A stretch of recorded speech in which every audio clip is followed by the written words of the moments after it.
I now call the Iberia Parish Council meeting to order for July 24th, 2024. The current time now is 6 o'clock. We'll have Cayman Crapel on prayer and Councilmember Trahan for pledge. Councilmember Crapel. If everyone can bow their heads, we say the Lord's Prayer. Our Lord in heaven, hallowed be thy name. Thy kingdom come, thy will be done, on earth as it is in heaven. Give us this day our daily bread, and forgive us our trespasses, as we forgive those who trespass against us. And lead us not into temptation, but deliver us from evil. Raise the flag. I pledge allegiance To the flag of the United States of America, and to the republic for which it stands, one nation, under God, indivisible, with liberty and justice for all. Roll call, Madam Clerk. Francis Pollard. Michael Landry. Marcus Broussard. Lloyd Brown. Here. Warren Gotchison. Here. Natalie Broussard. Dustin Swear. James Trahan. Here. Scott Ronsonet. Brock Pellerin. Brian Napier. Lady Fontaine Brown. Cayman Crapel. here. And Chad Marcharan. We have 12 members on the quorum. Moving on to council member announcements. Councilman Pellerin is recognized. Yes, I just want to inform everyone that I had talked to the state this week. They did do some grass cutting along the state highways, and one of them was in my district on Amador, and I had some phone calls about the work that was done.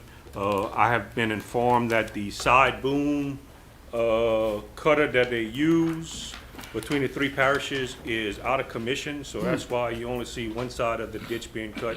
I had quite a few phone calls in there. I just wanted to pass on the information to y'all. If y'all do have some state roads in y'all area and see that going on.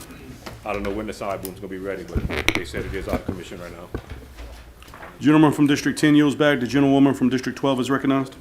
Yes, I would like to make mention of the town hall meeting scheduled for August 1st at 6:30 p.m. at Monami and Grand Mary. The address is 7304 Highway 90 East, Jeanerette, and that is a town hall meeting. Also, I would like to acknowledge that the Louisiana Police Jury Association received an achievement award at the National Convention, and it was in regards to the Louisiana, Infrastructure Technical Assistant Program, and that was a program that the Louisiana Police Jury Association started. Mr. Eugene actually was the vice president of the, on the board, and so we received an achievement award in Tampa.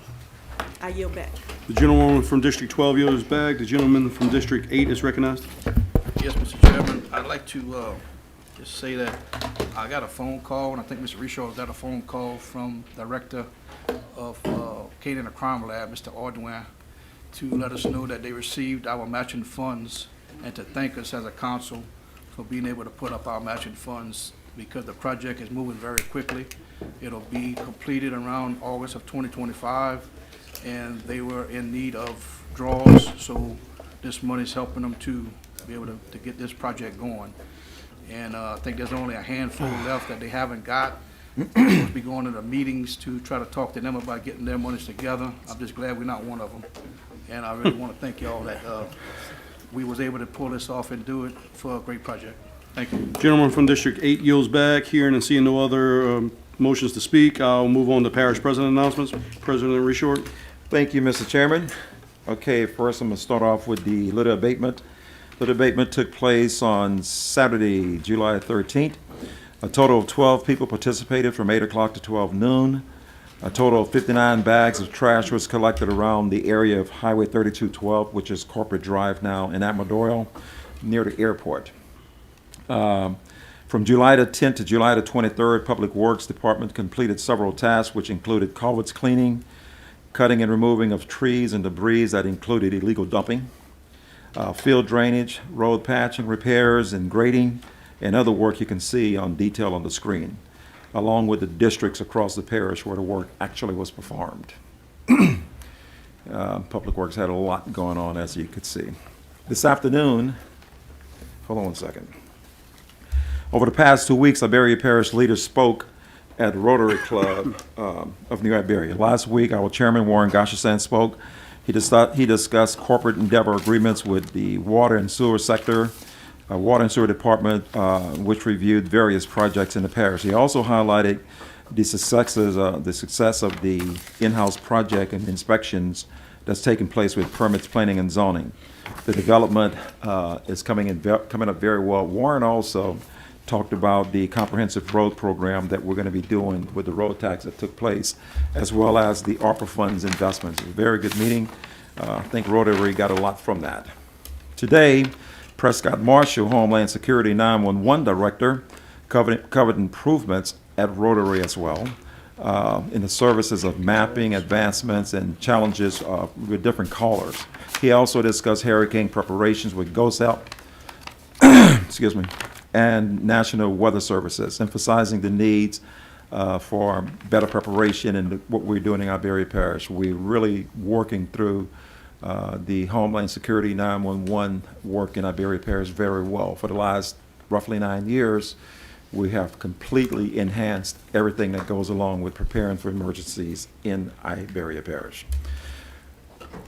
You may have heard now that the Delta Biofuel project is nearing completion.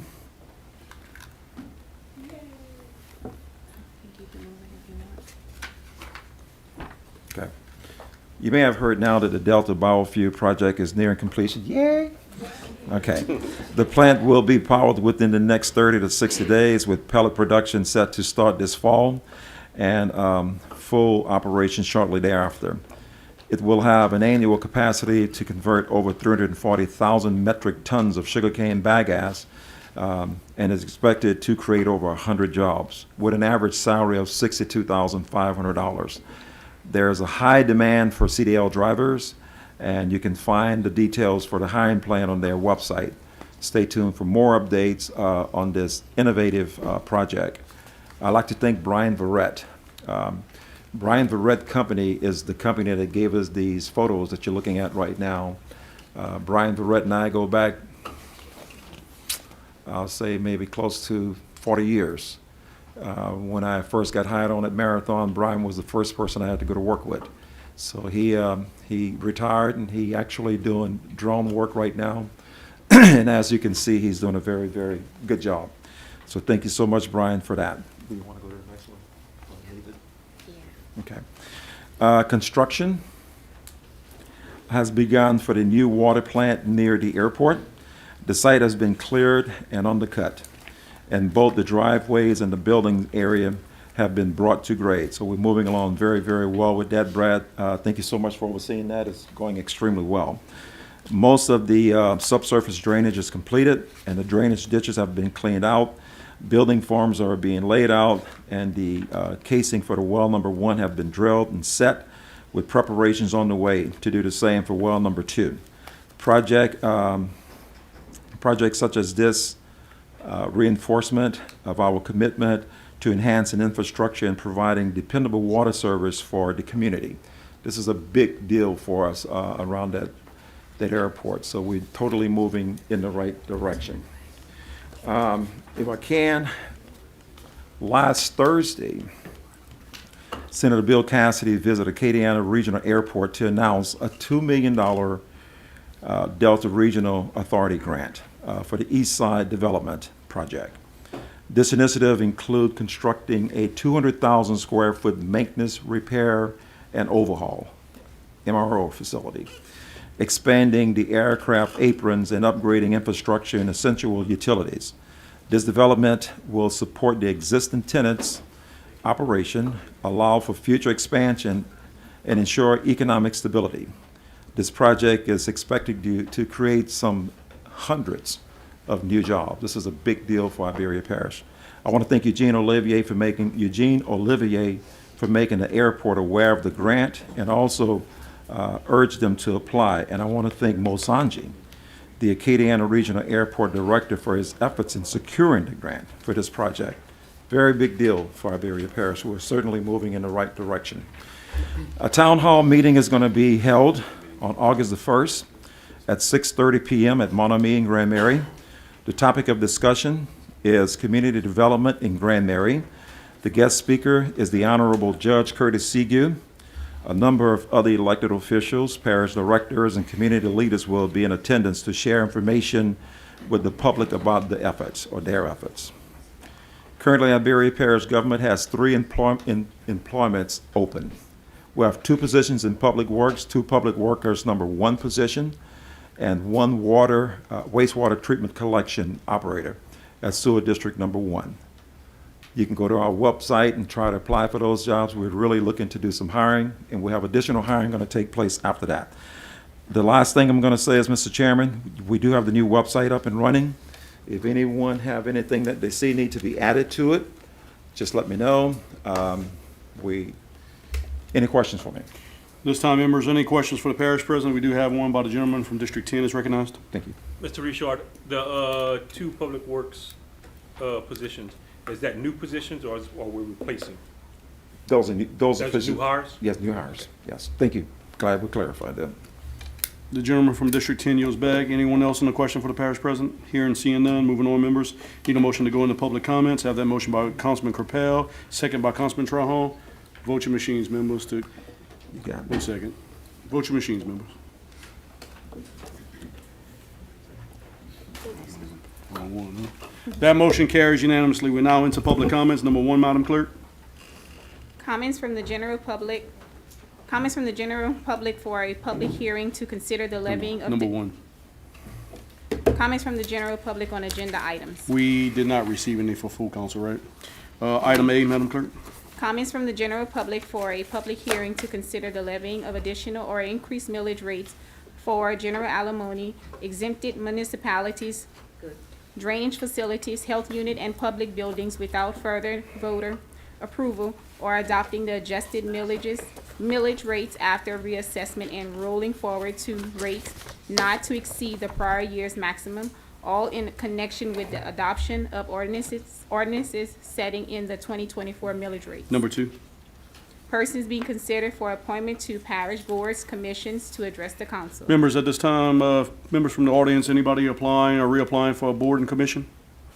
Hearing and seeing none, I need a motion to go back into regular session. Have that motion by Councilman Pollard, second by Councilman Broussard. Vote your machines, members. Go back into regular session.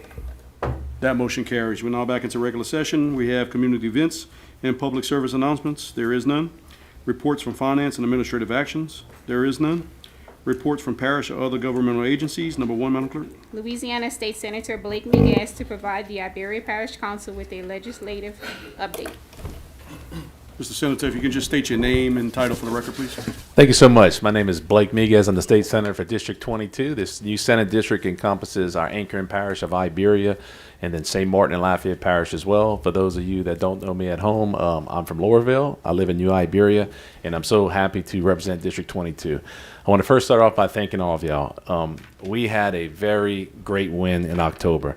It was because of some of the members on this committee, as well as the parish president and others, and some of my close friends, that we had the largest Senate victory in the entire state, the largest margin. And I want to thank all of you. I want to thank the public. I could not have done it without your support. And I can tell you, when I was on the campaign trail, I told you, I'll never forget who I am, where I came from, or the people that sent me to Baton Rouge. And I go to work hard for you when I got there. And that's exactly what I did. And I'm proud and I appreciate our chairman inviting me to come speak here today, because we got some great news. I kind of want to give you guys an update on kind of where we've been from the beginning of the year. So it's the summertime. I can tell you what I've been doing lately. I've been spending a lot of time with my family and catching up at my day job. But for the first 6 months of the year, I spent most of my time in Baton Rouge. As you know, we had a new governor elected, Governor Jeff Landry, who's from home from St. Martin Parish, but has a very close ties to Iberia Parish as well as Acadiana. He realized that our state has been at the bottom of a lot of the bad lists.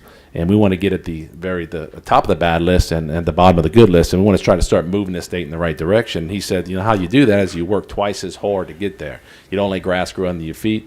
And that kind of energy he brought on day one. We went in at least 3 sessions, right, Representative Bo? Yeah, I'm losing count of them. Went into 2 special sessions, then a regular session. There's a conversation about potentially going into another session before the end of the year. He had rightfully identified crime as being one of the major issues across this state, with 3 of our major cities being the top 10 most dangerous in the country. We came into a crime special session early on in the year. We passed 20 pieces of legislation. Specifically, they all passed with overwhelming support, which focused on victims' rights, holding criminals accountable, and focused on one of Louisiana's largest assets in our big cash register for tax revenue, which is the city of New Orleans. Before, governors had sent in the state police to deal with just the French Quarter, right? Well, we found out that cash register is as large as the entire city. If we wanted businesses to move to Louisiana, we need to make sure that the people that lived in New Orleans, as well as those that are traveling there, felt safe. So we funded a brand new troop called Troop NOLA to go there and start actually enforcing crime and responding to calls there in New Orleans. We also have an intergovernmental agreement with the Attorney General's office, so we can actually prosecute crimes that the state police enforces in New Orleans. That's a great step forward for the people of New Orleans and the people of Louisiana. Well, we got through the crime session, and at some point in time, we had a federal judge said that we need to go back, and we had to draw a second majority district for Congress. So we got that done. We moved on. We finally got to our regular session, and we filed 2,000 bills to look at to the entire 3-month period. And the bills range from a lot of different topics, but the governor was very clear what his agenda was and what his vision was for Louisiana. It was to settle the crime issue. We went back in, we addressed some other issues. I had the opportunity in the special session to bring the constitutional carry bill, which gave law-abiding adults across this state the ability to conceal carry a firearm to defend themselves and their loved ones. With crime being so crazy lately, we had to realign our state law with our U.S. Constitution. That's what we did. But we also wanted to reform education.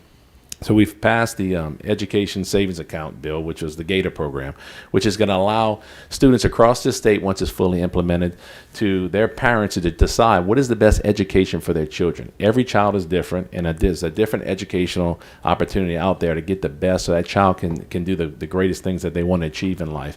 It allows them state funds and their state portion of the MFP to be used on public schools, charter schools, it can be used on books, it can be used on computers, anything that they need, homeschooling, anything they need to further their child's education. Their tax dollars get to follow their child, and I think that's going to have some great impacts on our educational rankings in the future.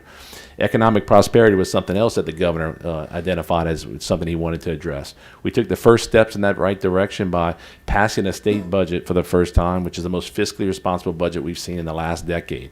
It had only 1% of state effort growth, whereas in the past you saw up to 3 to 5% state effort growth, which means that by the governor offering a near standstill budget and passing a more conservative budget, that deficit you keep hearing about in the outgoing years, which will be next year, which was once about $500 to $600 million, may be at a point now where it's shrunk down to around $275 million on our operating account.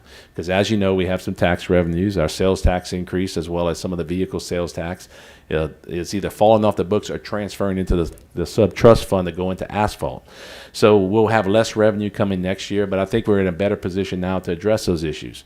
That was the first step of economic prosperity. The next step is to look at potentially going into a constitutional convention or making constitutional amendment changes. But if not, that doesn't work.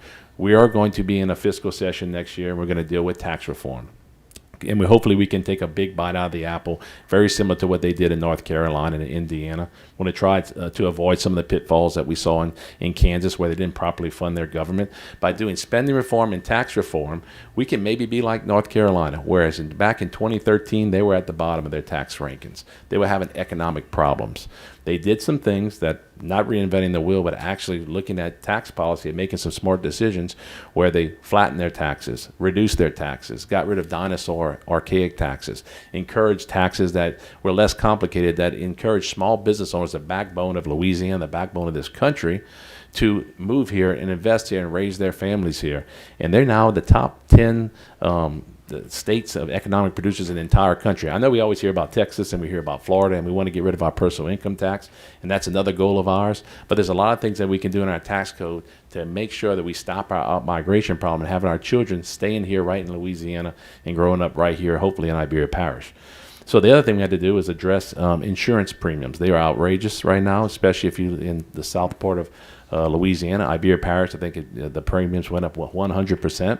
So the insurance commissioner, we have a new one called, his name's Tim Temple. We passed nearly 38 bills that addressed auto, commercial, and property insurance, right in line with his recommendations.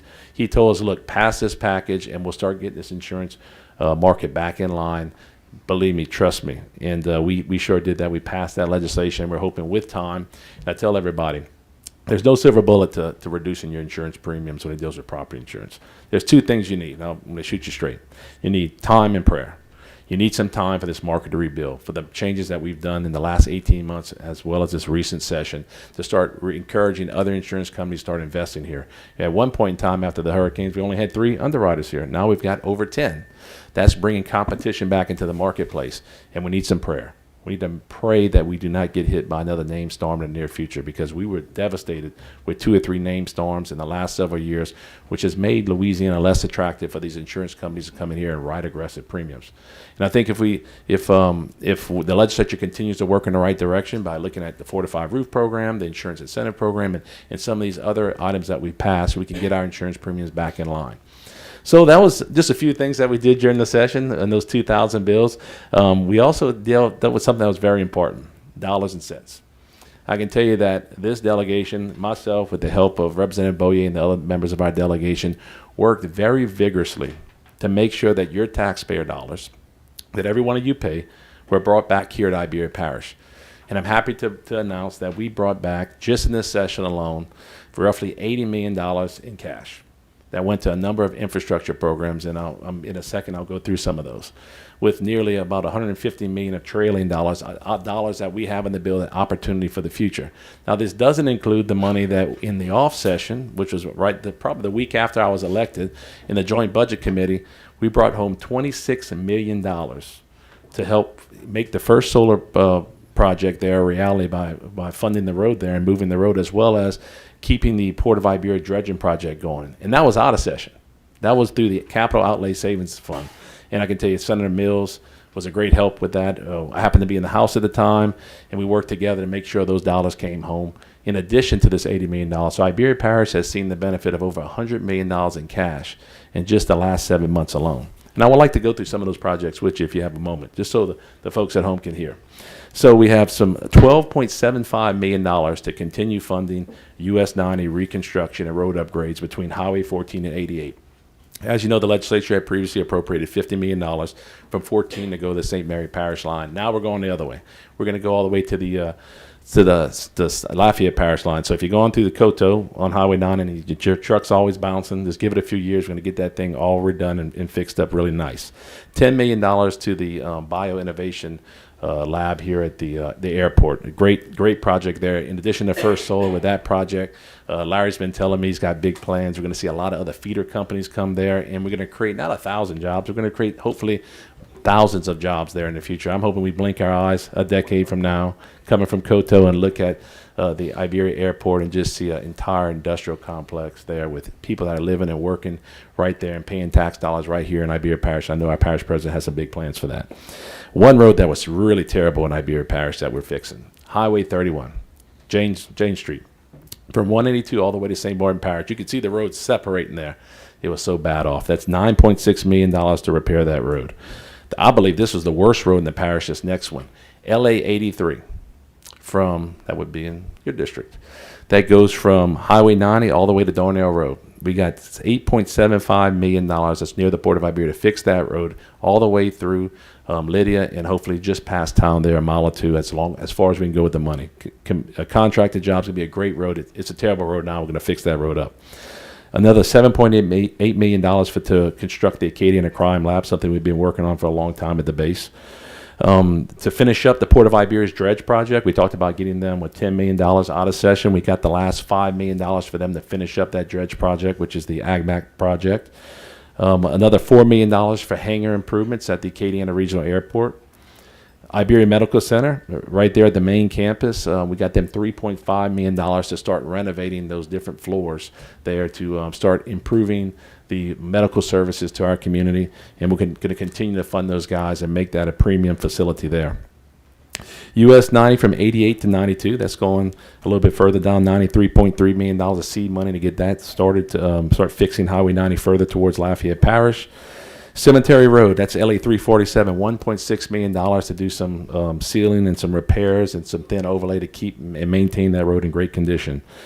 LA 14 from US 90 to Jefferson Island, joint seals and road repairs, some more maintenance work on Highway 14 there. Another $1.3 million for the Acadiana Crime Lab for operational support. Another $1.24 million for the Iberia Parish Jail. $1 million for the frontage road right there for the city of New Iberia off of Highway 90, $1 million to improve the Pepperplex for the city of New Iberia, $900,000 for the Acadiana Regional Airport for Hangar 88 repairs and improvements there. And the next one is something Larry and I tell you, we had a big smile on our face when we got a call from the governor after he was elected. $830,000 to remove all the debris from St. Martin Parish down through Iberia Parish and the Bayou Teche. I mean, that was something, we had storms and that had knocked trees down. We had stumps in there. We were having issues with our commerce. We're having issues with water quality, a number of other things, drainage. And the Corps of Engineers came in there with some state funds, and we were able to make that thing happen very quickly. And if you live off the Bayou Teche, you probably saw the big crane barge there. We were able to clean out all the obstructions in the Bayou Teche, in Iberia Parish, and Lower St. Martin under the Keystone Locks. The Village of Laurelville, we were able to get them $810,000 to improve their wastewater plant there, so that's going to have some better sewage there in Laurelville. We did able to address one of the parish roads, $450,000 to Gobert Road. That's a road that's almost down the gravel at one part of it, right, Scott? A road that's in dire need of repair, and we were able to send some money down to help the parish in getting that thing fixed. Coda Homes Road, if you've been by the big blue boat, headed down through Faubourg, headed to Coda Homes, when it rains, you can see the water. You can, but it's getting to the point where you better run your boat down there. It's that bad. We got $375,000 to do a mill and overlay there. That's going to improve the road for the residents in that area. Moving over to Delcom, LA 14 between Trinity Road and 330. If you look at that right lane in front of the Texaco there, it's terrible. I mean, it needs to be redone. We're going to mill and overlay that well, $300,000 there. If you just happen to come to the meeting today and you looked at the courthouse steps, the sidewalks, and they're in disrepair, that's what Larry told me. He said, you need to really work on this one. He says, we got to take care of you guys, and as well as the folks that want to come here and speak their minds. We got $300,000 to help repair those sidewalks. That's something he's been working on for a long time, and we're proud to bring that home and get those repaired. The city of New Iberia is like the governor, making some aggressive moves towards trying to control crime, and crime center infrastructure and cameras is something that they're putting in. We're able to supplement their project with $250,000 to improve their camera systems there. We also have some road overlays on LA 668 between LA 85 and LA 671, $200,000, Lady B, headed your way over there. Downtown Laurelville, Scott, that's a road that needs some repairs. So from the Lake Dochie Road all the way to Sidney Blanchard Road, $175,000 to mill and overlay that. And we also have in the bill something Representative Boyer and Commissioner Bauer worked on to we have another $7.58 million in P5 dollars for the other side of 86. We did one side, we want to do the other side of 86 all the way through near North Lewis all the way back to 182. Can't wait to get that done. We'll try to secure the funds and go back and fight for that next year. So the next one is, as you know, the Sugar Arena has a lot of deferred maintenance that's needed. Last year we were able to get $400,000 to do that. This year we got another $125,000, and to finish the list off, we were able to get $75,000 for the city of New Iberia to go into our West End district there and do some youth service programs, teen court, and some of those other programs that some of the nonprofits that are conducting. So as you guys can tell, it was a great year. Again, that's nearly $80 million in cash. When you add the $26 million, that's over $103 million in cash, and over $250 million total when you add in the extra $164 million of trailing funds. Not too bad, Mr. Lloyd, right? We had a pretty good year. So I can tell you, Bo, would you say per capita? We did damn well. So again, that was just our first year in office. That's just the first of 4 years. We got Governor Landry, who's from this area. You got Senator Miguez, you got Representative Boyer, you got the rest of our delegation. We also have the opportunity to have Commissioner Barra, who's in charge of running the state's operations every day. We understand the needs, we understand the challenges. All we need from you is a little bit of guidance. So we need to know the kind of issues that you guys are facing, and when y'all are having y'all discussions in these meetings. And I've been talking with the parish president about going into the next session. We understand now the type of administration that we're dealing with, and we want to make sure that when we fill out our capital outlay requests and we prioritize, that we're making sure we set those things up with the most success possible. And I know we've had some discussions about looking at Airport Boulevard is something that we're still working on. That's a crossing that was shut down by the railroad accident at the airport. That project goes between $2.6 to $4.6 million, depending on how we want to address it. We also had some conversation about potentially improving LA 88's crossing there, looking at sewage improvements along Highway 90. as well as doing some more expansion around the airport. A lot of requests, and it's going to take a lot of money to get it done. But I think if we prioritize and we work together, and congratulations to you guys. I know y'all worked very hard to get a infrastructure tax put into place, and I know that y'all working very hard to make sure that those dollars are spent in y'all district. So for everyone back home listening, most of the money that I talked about are for state priorities that come into this parish. But this group here is going to be working very diligently with your tax dollars to make sure that those parish roads are improved. So those roads like Northside Road and other roads like that we hear about all the time. My office gets called all the time, and I tell them, guys, I apologize. It's a parish road. You have to give it to your parish councilman. Well, you guys have the resources now necessary to get that done, and we want to make sure and work together on some of these roads. Councilman Trahan, I'm doing the rest of 86. I want to make sure we get that last part done that goes in front of Daspit School. So I want to work with you on that. What's that? He's got the red shirt on. He knows what shirt to wear. I appreciate it. But yeah, we had a great session. I hate to take so much of y'all time, but we were so excited about what we hear to report. And please, as you know, my office is always open as well as Representative Boyer. We heard working from you. We were born and raised in Iberia Parish. We ain't forgotten where we came from, and we're gonna work for the next 3 years to make this parish as successful as it can be. But with that, I'd be happy to answer any questions that the council may have. Natalie, did I keep it under 5 minutes? You did great. Members, are there any questions for the State Senator? We do have one by the gentleman from District 9 is recognized. No question. Just want to thank you for everything y'all do. I mean, you obviously did hit a home run, you, Mr. Boyer, and our whole delegation. We've never seen that kind of money come back here that I can remember.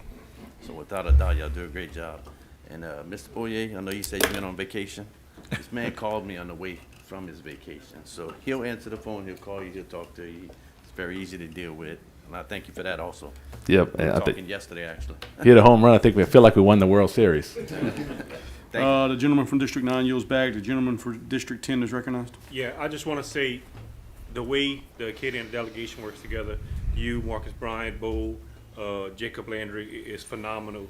And it's a lot of hard work to get all that stuff back here. And I just appreciate all the work y'all doing and working together, especially with the governor and then Commissioner Barra. When you work together, things happen, and this is a... Yeah, Brock, you make some great points. Obviously, you got some great alignment politically with our team that's going to be very beneficial to Iberia Parish, but I'm glad you pointed out that we have some freshman legislators that are coming up that are going to be great as well. The team players working together, looking to get things done, and by just be going through the list of things I talked about, we're impacting lives across this entire district as well as across the entire state. Yes, the governor is from Iberia Parish, and yes, he does want to take care of Iberia Parish and the Acadiana region, but he wants to get this whole state turned around, and he wants to get us prosperous again. And again, what we're doing is we're doing this for our children and our grandchildren. We're trying to stop our out-migration problem. We're trying to make sure we keep our kids right here in Louisiana. And the good thing is that when you're behind, you don't have to reinvent the wheel. We look at these other states that have been successful, and we just need to take a page out of their book and start doing some of the things here. But look, a little bit more spice. Obviously, you know, down here in Iberia Parish, we like to cook our roux just a little bit thicker, a little bit more spice, and we're never going to lose our Cajun culture. But there's no reason why, with all the things that we have. I mean, we have tourism, we have we have an oil and gas industry here, we have an agriculture industry, we got some of the greatest estuaries you've seen in the entire nation. Our people, our culture. I mean, you guys have been to the festivals. There's no reason why we can't be successful here, but we have to provide job opportunities for our children. The governor understands that, and I can tell you every decision that he makes is along that same thought process, and he is making bold moves. He's not wasting any time, and you will see the newspaper write a few bad things about us here and there because we know that the status quo doesn't fix anything. The status quo gets us the same results. So we're going to change for the better, and we're going to go to work hard, and we're going to cook our roux really dark, and we're going to spice it up, Lady B. A lot of seasoning. Mr. Chairman. The parish president. Yes, I just want to tell my great representative back there, I got your text with the picture telling me you're watching me. I do that to him every time I go to the Capitol. But as you can see right now, we basically have a Christmas in July. When you listen to the great senator talk right here, we've been very blessed. The senator and I, we talk all the time, and you guys know me very well. And I'm always trying to get more. And I'm always pushing them. We're texting each other. We're great friends. So it's almost like we're fussing with each other, but we're not. We're both trying to accomplish the same thing for Iberia Parish.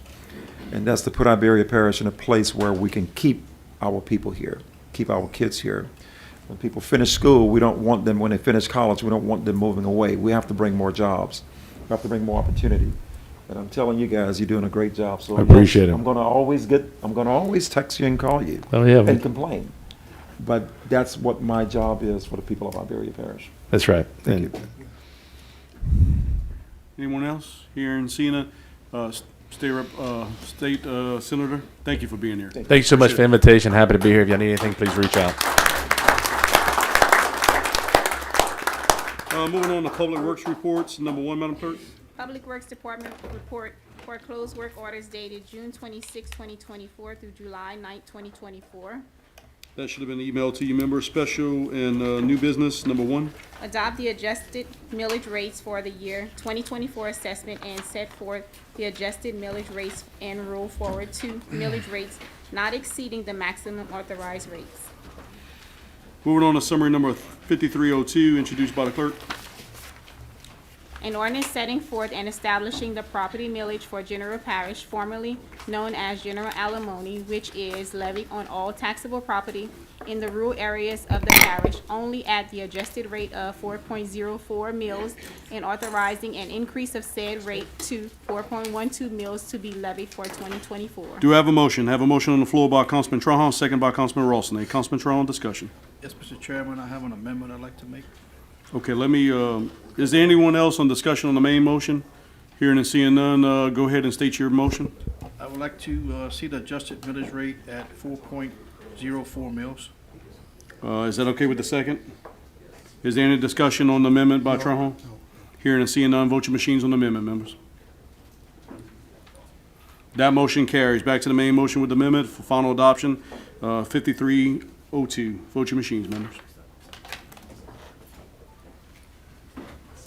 Councilman Brown? That motion carries. Councilwoman Broussard in opposition. Summary number 5303, introduced by the clerk.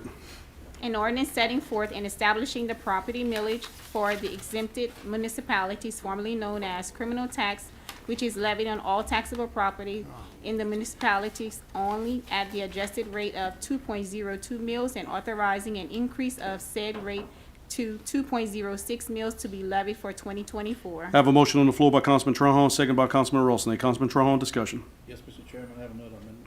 Is there any main motion discussion before I accept the amendment? Hearing none, seeing none, go ahead and state your amendment, Councilman. See the adjusted millage rate at 2.02 mills. I have a motion on the floor by Councilman Trahan to levy the adjusted rate. Is that okay with the second? Any discussion on that motion to amend? I do want to say, members, the one we previously did, I know some people get inaccurate information to the Daily Iberian. We did not raise taxes on that last one, so hopefully they'll fix that. Vote your machines on the motion to amend, members. That motion carries. Back to the main motion with the amendment. Vote your machines on final adoption. That motion carries with Councilwoman Broussard in opposition. Moving on to summary number 5304, introduced by the clerk.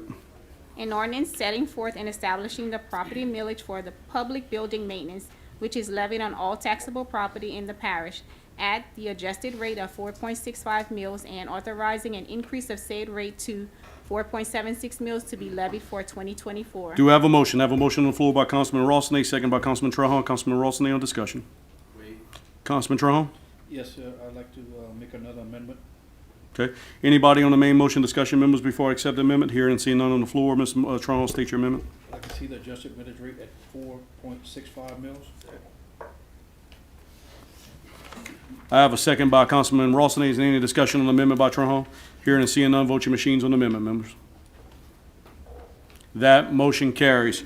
Back to the main motion with the amendment. Vote your machines on final adoption, 5304 as written.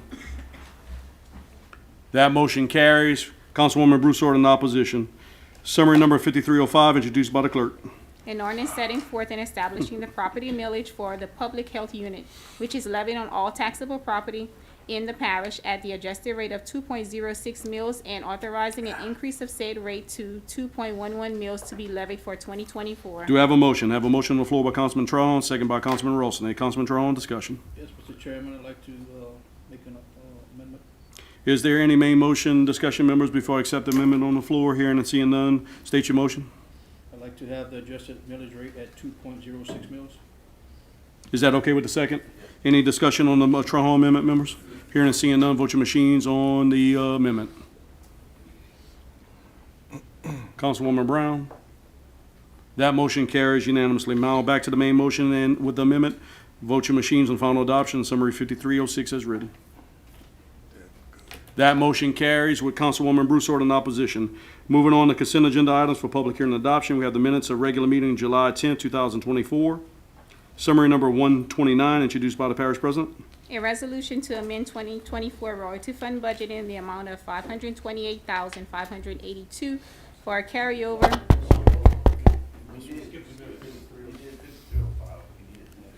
I'm sorry, go back, I'm sorry. Let me restate that. The one we voted on last was 5305. This is 5306. I apologize, members. Go ahead and state that, Madam Clerk. An ordinance setting forth and establishing the property millage for drainage facilities, which is levied on all taxable property in the parish at the adjusted rate of 3.91 mills and authorizing an increase of said rate to 4.00 mills to be levied for 2024. Do I have a motion? Have a motion on the floor by Councilman Trahan, second by Councilman Rossini. Councilman Trahan, discussion. Yes, Mr. Chairman, I have an amendment to make. Members, are there any main motion discussions before I accept the amendment on the floor? Hearing and seeing none. State your amendment, member. They have the adjusted millage rate at 3.91 mills. Is that okay with the second? Is there any discussion on the Trahan amendment? Hearing and seeing none, vote your machines, members, on the amendment. That motion carries. Back to the main motion, 5306 with amendment. Final adoption. Councilman Brown? That motion carries with Councilwoman Broussard in opposition. I apologize about that, members. Moving on to consent agenda item. Minutes for the regular meeting, July 10th, 2024. Summary number 129, introduced by the parish president. A resolution to amend 2024 royalty fund budget in the amount of $528,582 for a carryover of existing home elevation project grant funds, $127,319, and acceptance of new federal grant award, $401,263 for a 2021 home elevation project approved by FEMA and GOSEP, recognizing federal funding, homeowner contributions, and appropriating related professional services and contract payments expenditure line items. Summary number 130, introduced by the parish president.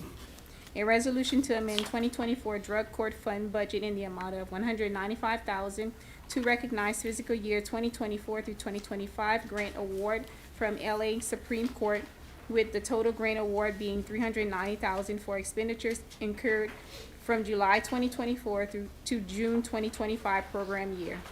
Do I have a motion on the floor to open consent agenda items? Have a motion on the floor by Councilman Rossini. Do I have a second? Second by Councilwoman Broussard. Councilman Rossini? Councilwoman Broussard? Anyone on the motion to remove an agenda item? Hearing and seeing none, I do ask that Councilman Rossini, if it's okay with you, to remove the minutes of regular meeting to July 10th. We just got those this afternoon. I didn't have an opportunity to read them. I'm not sure if everybody did, but I didn't.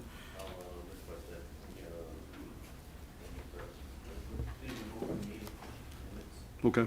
Other than that, everybody else is okay with summary number 129 and 130. Hearing and seeing no other discussion, vote your machines, members.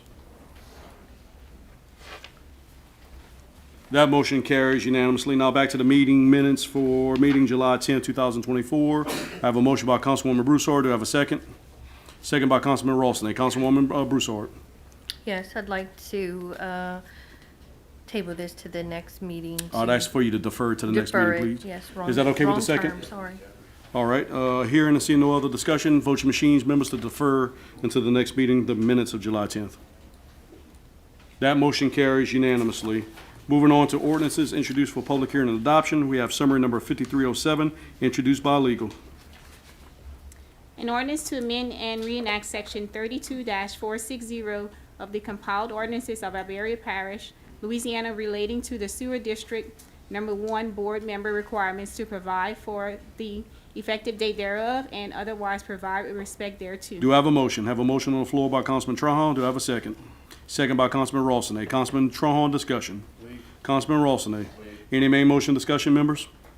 Hearing and seeing none. Vote your machines on final adoption, 5307 as publicized. That motion carries unanimously. Moving on to summary number 5308, introduced by Regional Planning Commission. An ordinance approving a request for a special use conditional use permit for the property of Wilmer Enrique Cano Panaye, located at 2913 Avery Island Road, New Iberia, Louisiana, located in District 13, subject to compliance with Zoning Commission Staff Report ZC 2024-0005, all as reviewed and recommended by the Iberia Parish Regional Planning Commission. Do I have a motion? I have a motion on the floor by Councilman Capel, second by Councilman Terrell. Councilman Capel on discussion. I'd like to call up Jacob. Without objection. Mr. Weaver, just state your name and title at the mic, please.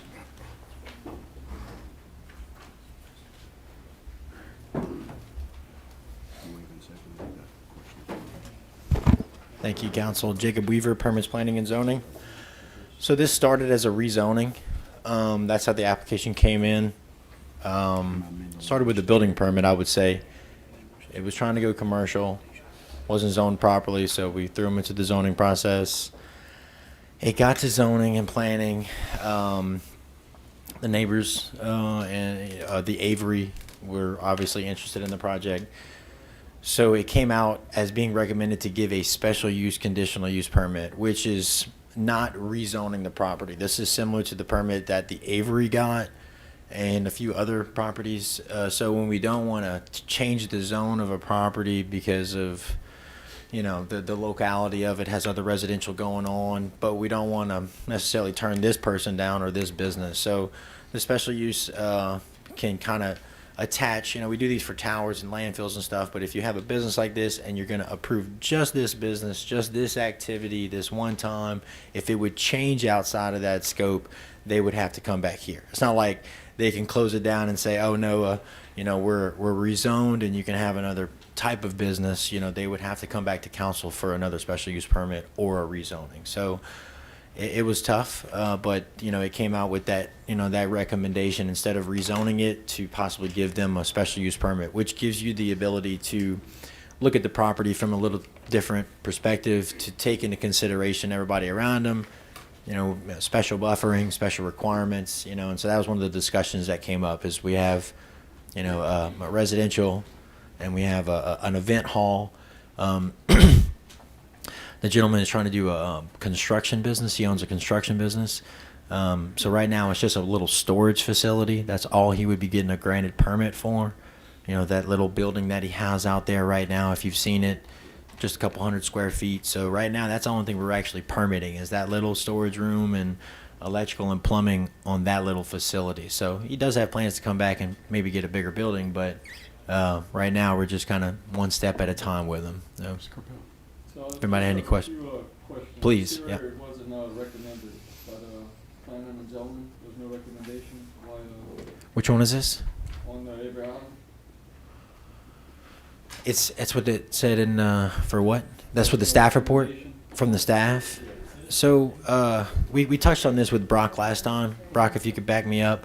So the zoning ones, you know, we discussed this briefly last time about the staff issuing a recommendation. Correct.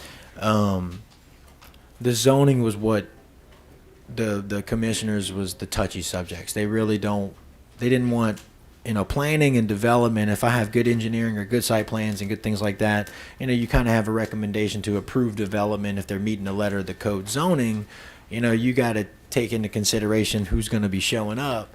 So, you know, I think I was getting kicked back by having a recommendation to approve rezoning. So that's probably why we didn't have a recommendation on that from the get-go, because zoning actually was the one that they were kicking back on it also, to not have a recommendation, more or less. So I hope we can come to an agreement later on these recommendations, you know. In this one, I would comfortably say that's how I would actually think it would be better. You know, so whenever they did proceed with that and the applicant was okay with that night, it seemed like we had a compromise with the public, so. All right. Good. Yeah, I'm good. The gentleman from District 13 yields back. The gentleman from District 8 is recognized. Yes, Mr. Chairman, I would just like to make a amendment. Let's keep before we do that, we got some main motion discussions go Regular around. motion. I'll come to you, Brock. I got a couple of questions for you, Jacob. You stated earlier that there's a structure on the property currently? He owns a construction he builds metal buildings. he is not doing construction, but he was storing some stuff out there. So they were looking at it as, they were seeing metal out there. They didn't know if he was building things out there or what. So is there a structure on the property? I'm currently? sorry, that was the question. I apologize. He did build a building without a permit. Okay, so He was that's flagged. the concern that I have here. Yes, sir. We have this happen all over the parish with no recourse. I think you just talked about the Avery on the side of them. Did they get a permit to build that facility? So again, when do we start making our ordinances applicable to everybody? Have we fined him for not getting that permit yet? He has not gotten a permit because he can't get one. He cannot obtain a commercial permit until the property has the correct zoning. So his permit, it was flagged, his property was flagged because the building was built. They submitted, that's when you get kicked into the zoning process because you can't process a residential permit when it's not residential activity. So he was, honest, yes, I'm doing commercial, I'm a commercial business, this and that. We have a sign out there already. Okay. So yes, the horse was behind the wagon in this one. If the permit is granted, he will be triple feed on the permit. That's the fine. The fine on this is permit, double feed the permit. So, it So ends up from being the 3. public access to his partial, there's culverts, there's a driveway there. Did he get a permit for those culverts? That question came up. Somebody had said that he didn't. Well, it's not if somebody, I mean, you're the department head. I do not issue permits on DOTD. So the office that processes commercial permits is out of Lafayette. The office that processes residential permits is out of New Iberia. I do not know who was contacted for that. I can find out if. So hypothetically, if this passes tonight, what's the recourse? That you issue this special use, but he also pays a violation for moving Correct. forward without a permit? Correct. And, just to highlight some of this buffer requirement, because everything is around you residential, my zoning requirement is already requiring a fence. So we are getting a buffering, if there is any more, if there's any more conditions that you would think he would need to meet, this would be the time for discussion from the Is the owner public. here tonight? I do not know if anybody's here to speak on this topic. Is anybody from the area here? Yes, we do have one. I see. If there's no problem, if you can come up and state your name, I know I've gotten several phone calls from the area. If you could just state your name and address for the record, please. My name is Nelson Butte. I reside at 2809 Jerome Road, but I own the property adjacent to the property that's in question. Okay. You have an opportunity at this point. I know you probably spoke in planning and zoning, but I'm gonna yield a little time for you if you'd like to say anything at this point. My main thing is, he built the building without a permit. I think we've already discussed that. When I applied for my business, I had to go through all the red tape of getting plans, elevations, all of the stuff that I needed to be to zone properly and to do it right. This wasn't done right. Just like the driveway, I had to go through leaps and bounds to put cement culverts, all of this, and he just has a plastic pipe with rocks on top of it. So it's definitely different from commercial to special service, what he's applying for and what I had to do. Prior to this, there was a bunch of trash, grass growed up, stuff on the ground. Every time we have a parish council meeting, he cleans it up before the meeting, but we're gonna have a meeting every month, so he keeps the grass maintained. Understand. Is that all you wanted to add? Yes. I want to first thank you for following the rules, following our guidelines. It's very important, especially when you're building these structures. I mean, there are rules in place for the safety of not just for yourself, but for all your patrons that go there. And there's rules for everybody around you. So that's kind of what I wanted to get. I mean, I knew next door you put up a nice facility, and you're proud of what you have, and I appreciate that. Jacob, if you can come back up, I appreciate you, Mr. Booty. So my only concern is, at this point, we issue, let's hypothetically, we issued a special use. How much do we know has he submitted any plans for the expansion of what he's already done? We're not approving an expansion. We're approving only that little building. You talked about earlier, he was looking to. He would have to come back. He would have to come back under the special use permit. That's like, I hate to say it, any special use permit that we would do for like a landfill. We're going to get a scope. We're going to say 10 acres. They're going to apply for a 10-acre permit with DEQ. We're limiting them at 10 acres. Is this structure currently right now meet code? Never seen. Never been there. Not yet. Well, I mean, that's what's kind of hard tonight Well, is to know, it's how, just- how do we know what exactly he needs to do? I'll say this, before- he has to get a wind load design on that metal building. He submitted a floor plan and what he needed basically for the permit to start. Okay. But no, he is not gonna get an approved permit until I have a wind load design certificate on that little building he put up. So That's they just put what- up metal buildings, so he knows a guy to call, or he's gonna have to redo it, you know? So it's either gonna meet our code, it's gonna get approved here, or the building's gonna come down. Okay, thanks, Jay, Yep. appreciate it. We do have, Councilman, Pellerin on the question. Yes, sir. I don't like this idea one bit. Like Mr. Booty said, you know, he did it the right way. He did it the legal way. And now we got a guy that came in here without a permit, did all of this, you know, under the radar. And now he wants to get a special use permit to do what he already did. Look, we've seen this before plenty of times. I'm Yes, with sir. zoning planning a long time. I don't like the idea of being a special use, because I think he'll just do more stuff under the radar than what he did now. Mr. Booty got a nice place there. I don't know if y'all seen it, but it's a real nice place. And to have this on the side of him, and you know, if we're gonna do something, I say you rezone it instead of giving him a special use. I just don't like the idea of being a special use. The gentleman from District 10 yields back. The gentleman from District 13 is recognized. I think you kind of answered my question, but if we don't pass this, does he have to move the building or? Yes. Because we kind of, I mean, we all kind of know that it's kind of hard to get I a worry about nuisance any taken building in care this of, or- parish that's not correctly anchored or anything. So when this isn't approved, you know, he has to wait a year technically to apply for the rezoning again. He can file an appeal process, or he has to wait a year to apply for this again. Until that time, you know, honestly, it's residential. He could permit it as residential to be storage, take your signs down. You still got to get a wind load certificate on it. You still got to build it right. Doesn't matter if it's residential or commercial. So we're going to be going back and forth. Please, Mr. Lair. The gentleman from 13 yields back. The parish president, and I'll come to you, Mr. Maltran. I walked in kind of late. I think I heard you say that he on a metal building, he built metal buildings? Yes, sir. Well, if he built metal buildings, you would probably think he know he need to get permits. If he's building metal buildings for someone else, you would think, Well, you would think that, I don't want to, I'm trying to look at you and talk to him. No, I I'm get always it. trying to face there. I have a problem with that. I really, really do. And part of the problem is, you know, I went to the place and took a look at it myself like I do many. And I'm gonna be honest with you, Jay, council. If you give a special use permit, what are you giving a special use permit for? For him to keep that building right where it's at, to keep the stuff that he have on these racks right, what are you doing? He didn't tell you or permit planning and zoning where he's planning on putting a building. Did he get a survey somewhere? Does he know? He didn't do anything.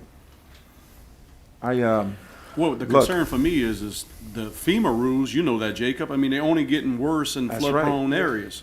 I mean, we're now getting to the point where we're starting to dictate strapping boats, Exactly. securing boats. And yet, we even considering tonight to give a permit to a guy who's already erected the structure. He's already built it. And I'm gonna be honest with you guys, that would be a hard one for me if you do pass it. Directly honest. Is that a promise? That's gonna be a hard one for me.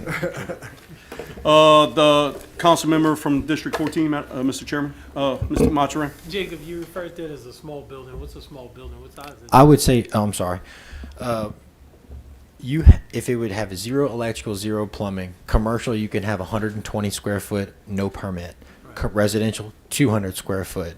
So it's about 400 square foot. I don't mean to say it's a small building, but it's about 400 square foot. He's gonna put a bathroom in it, operate out of that little thing. But special use permits are supposed to have special requirements, and we don't have much to go off of right now. So,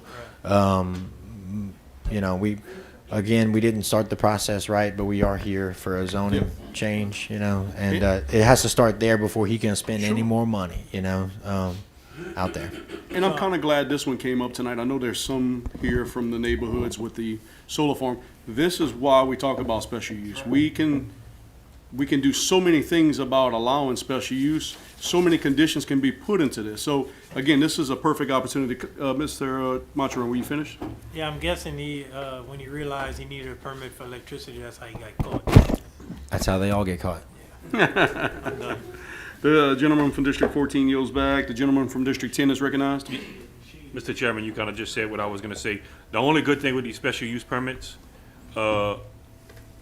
we can set the conditions on them. Yep. But the only thing with it is who goes back and enforces the conditions we set? That's the biggest thing. I would not approve the power on the building until the buffers were erected.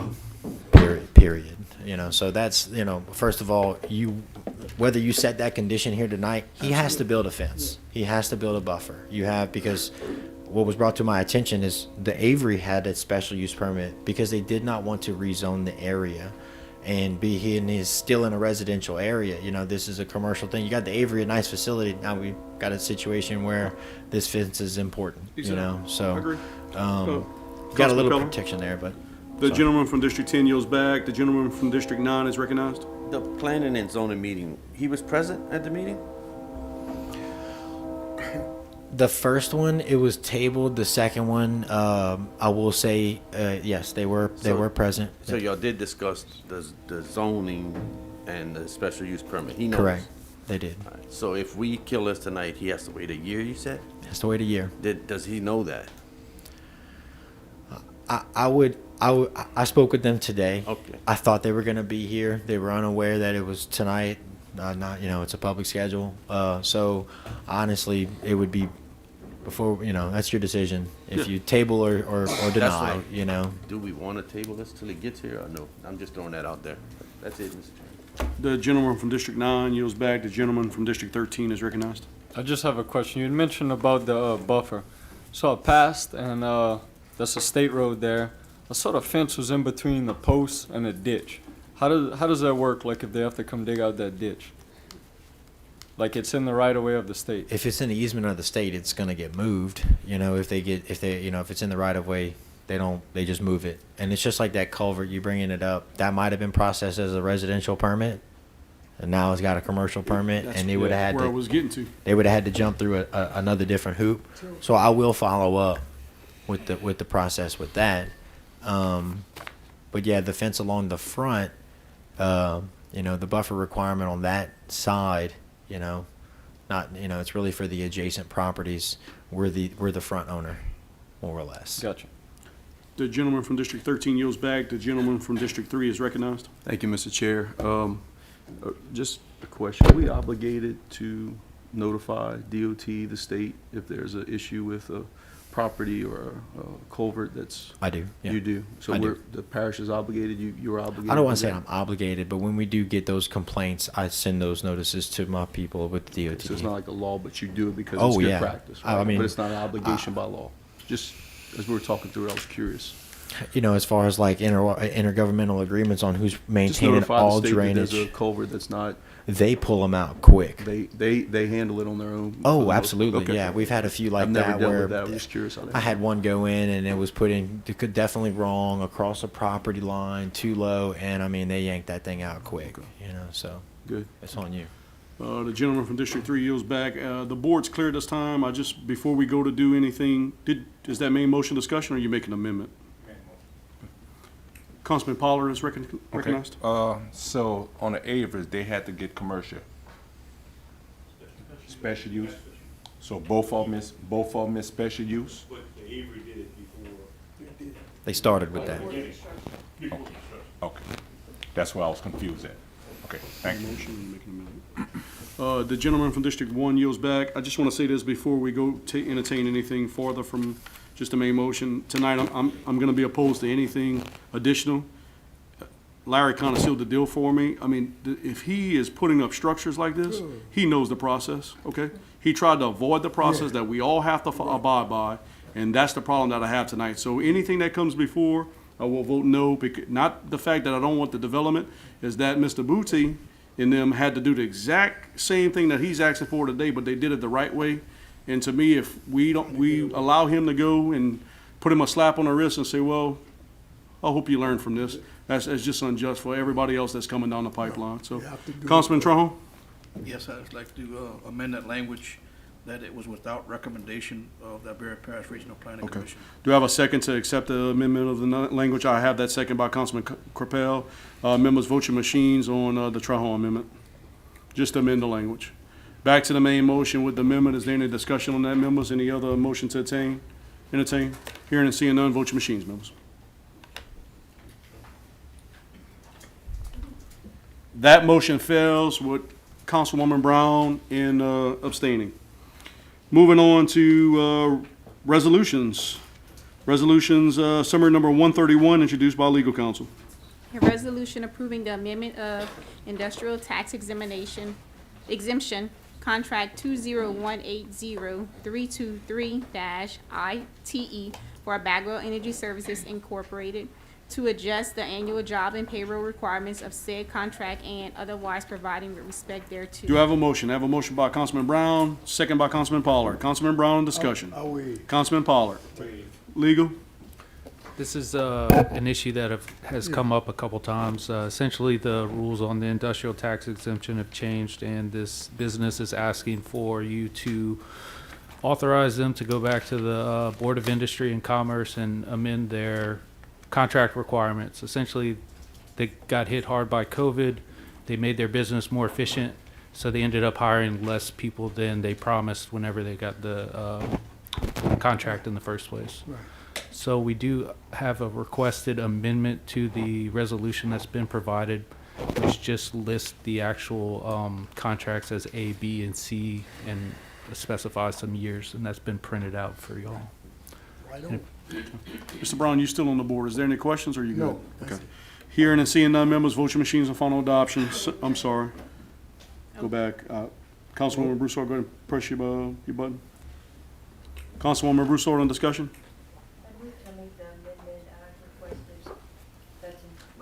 In front of us. I have a motion on the floor to amend the language as recommended by legal. Do I have a second? Second by Councilwoman Brown. Any discussion on the amendment, members? Ms. Brown, did you have any discussion? I know you're on there. You good? Okay, hearing and seeing none, vote your machines, members, for the amendment. Back to the main motion discussion, and with the amendment, is there any discussion, members? Hearing and seeing none, vote your machines. Final adoption, 131 as amended. That motion carries unanimously. Moving on to summary number 132, introduced by Sewer District. A resolution amending the 2024 Sewer District Number 1 fund budget in the amount of negative $371,692 to remove remaining bond proceeds and expenditure funding associated with DEQ loan.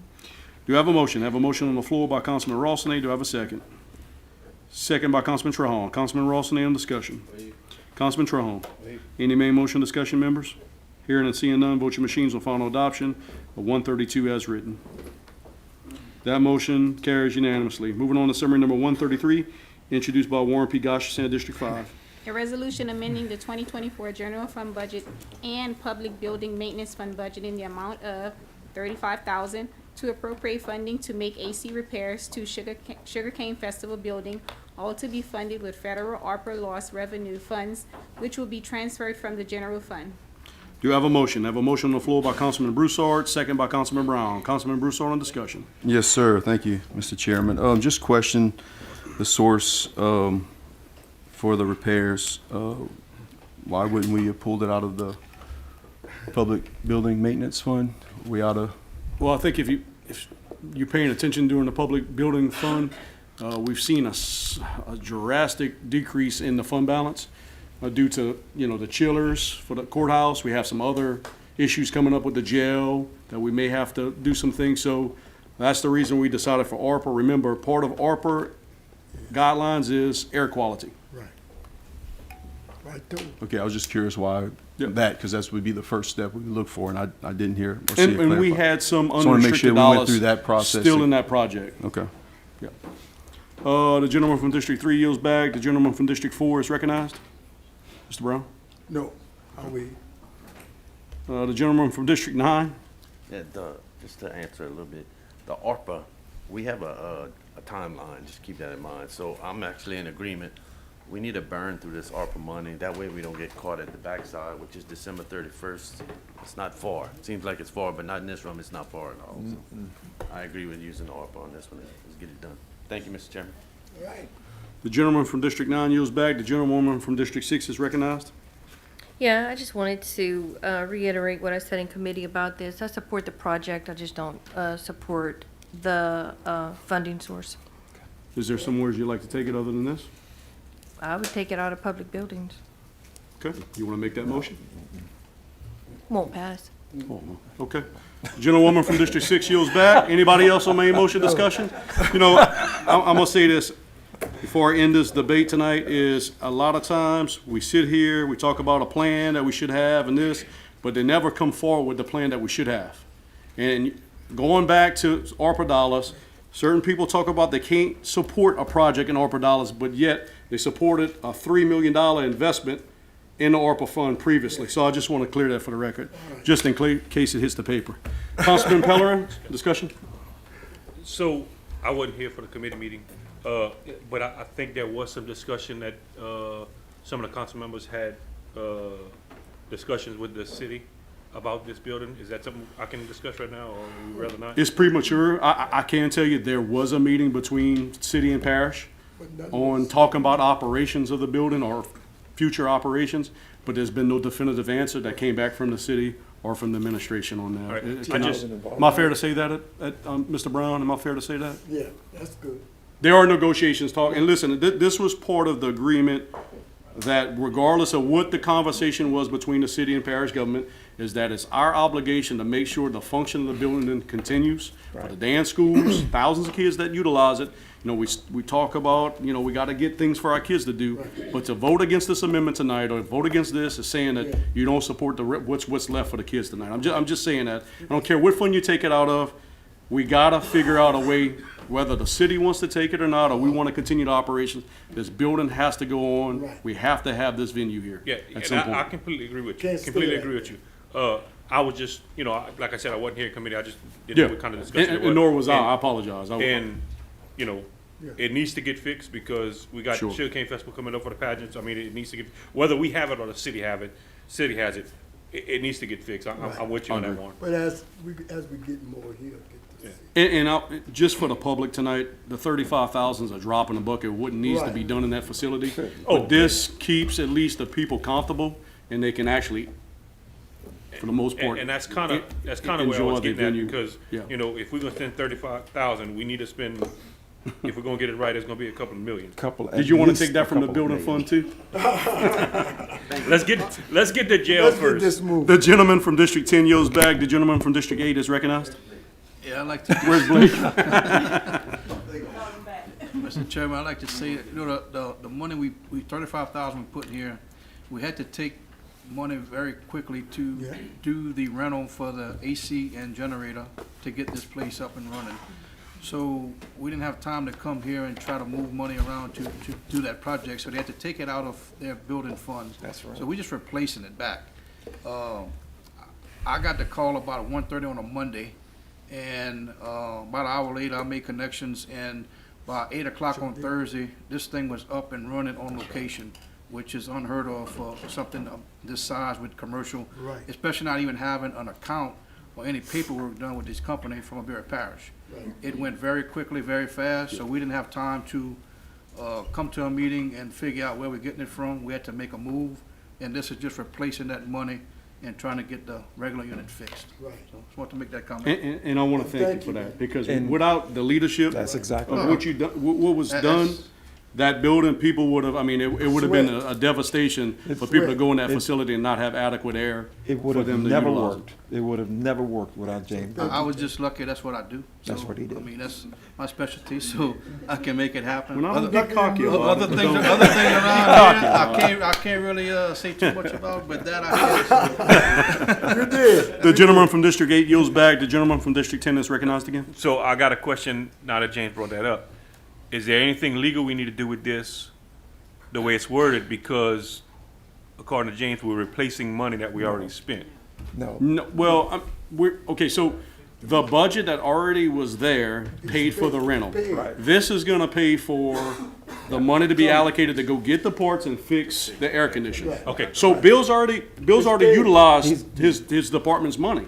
So at some point, the administration will have to come back for a budget adjustment to finish the year because that money's I already just wanted to been make sure we utilized. didn't have to reword, because the way James said it, like we were replacing the money. If he wouldn't have had to rent the equipment, he could have fixed the unit. That is Yeah, correct. But yeah. we didn't have time for that. That is correct. And members, I But we are think, technically using this money to repair the AC, not. That to- is correct. Not to replace what we spent already. That's what you did. no, That's it. I think that's where he was getting at. Yeah.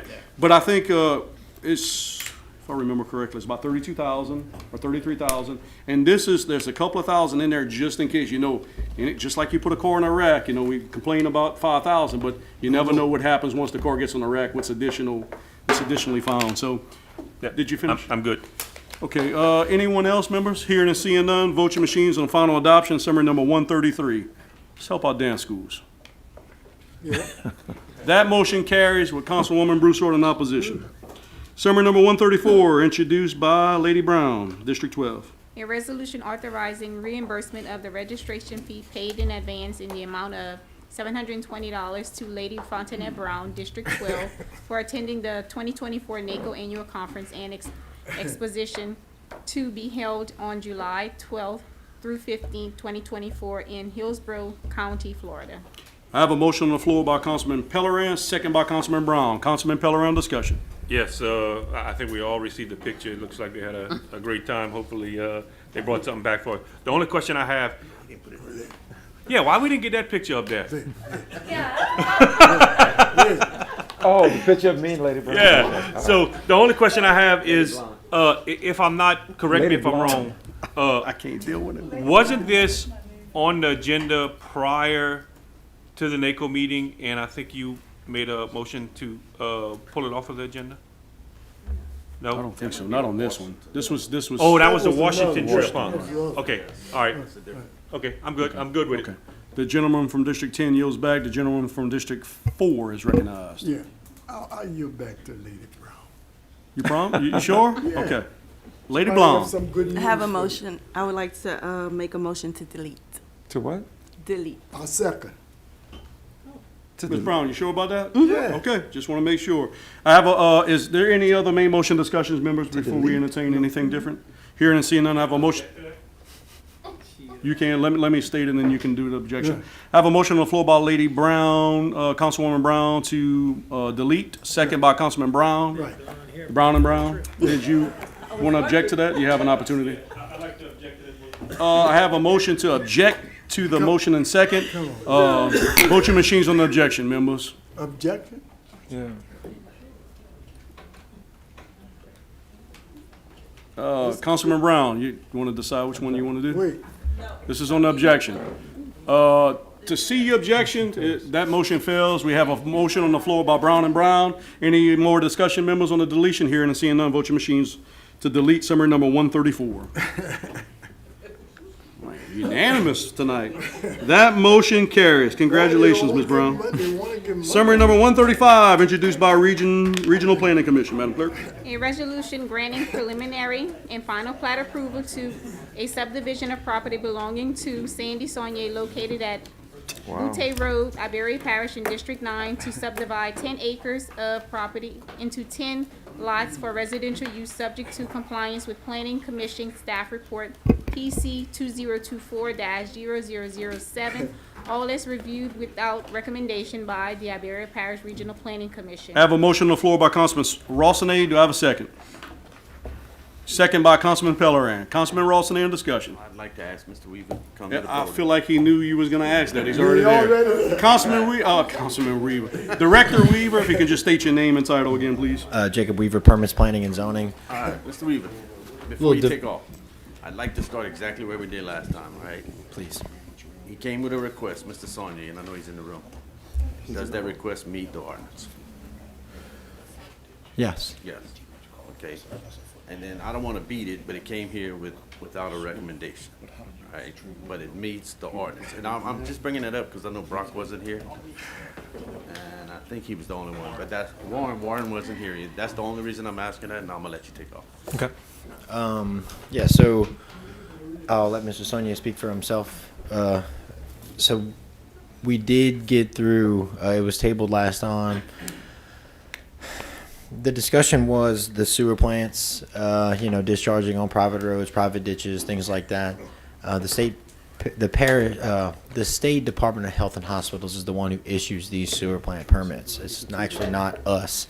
So when I brought it up to them, they, assured me that they were going to have the correct servitudes done and stuff like that.